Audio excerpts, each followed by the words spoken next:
I want to say it, pero bakit hindi ko maalala yung word? Wait, I just need to... Hindi ko maalala yung word.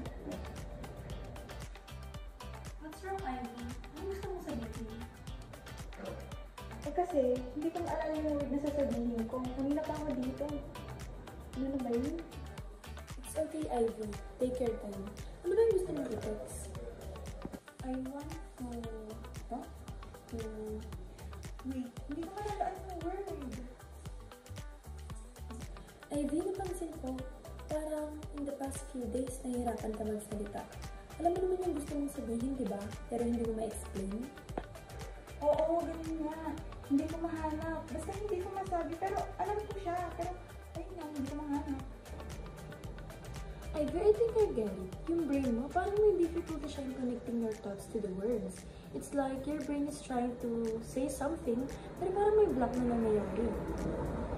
It's like the signal from your thoughts and your mouth are not syncing. Kaya hindi mo ma-express yung mga gusto mong sabihin. So, sa tingin mo, may problem sa brain ko? Parang ganun ba?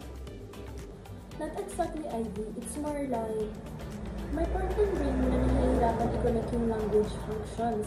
Hindi ibig sabihin na may problema ka sa utak. It's just that one part of your brain is struggling to do its job right now. Pero don't worry, okay lang yan. Your brain can adjust. With time, it can find new ways to process language. So, yung utak ko, nahihirapan lang mag-process ng words. Ganun ba yun? Hindi ko naman kailangan mag-hold, di ba?